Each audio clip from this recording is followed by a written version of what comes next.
એટલે જગતમાં એવું હું માતા પેલા મારા ભુવે ધૂણીને કીધેલું છે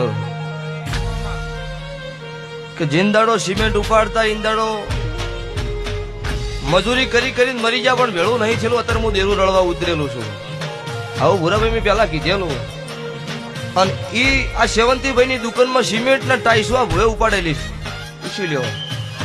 અને એક દાડાની વેળાએ સકાર આવ્યા હતા. સેવંતીભાઈ પોતે સકડો એક વાળો ઉભો રાખીને દવાખાને મને દવા કરાયેલી છે આ ભુવન સભા વાળું. અને અમનો ફોટો ભાડ્યો એટલે એવું થયું કે હોય ધુનિયા વગર ન ચાલે સભા વાળું. આની આ ઓળખાણ રાશી છે. અને જે તું આ જાહેરમાં ઠેઠથી કહેતી આવીશું એનો લઈને ધૂણું છું. નાના બાપ ના થઈ જાય એની માતા નહીં. એટલે ભાઈ એટલે જગતમાં એવું હું માતા પેલા મારા ભુવે ધૂણીને કીધેલું છે કે જિંદાડો સિમેન્ટ ઉપાડતા ઈંદાડો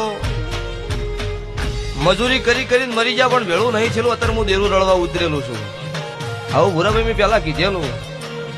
અને ઈ આ સેવંતીભાઈ ની દુકાનમાં સિમેન્ટ ના ટાઈસો આ ભુએ ઉપાડેલી પૂછી લ્યો. અને એક દાડાની વેળાએ સકાર આવ્યા હતા. સેવંતીભાઈ પોતે સકડો એક વાળો ઉભો રાખીને દવાખાને મને દવા કરાયેલી છે આ ભુવન સભા વાળું. અને અમનો ફોટો ભાડ્યો એટલે એવું થયું કે હોય ધુનિયા વગર ન ચાલે સભા વાળું. આની આ ઓળખાણ રાશી છે. અને જે તું આ જાહેરમાં ઠેઠથી કહેતી આવીશું એનો લઈને ધૂણું છું. નાના બાપ ના થઈ જાય એની માતા નહીં. એટલે ભાઈ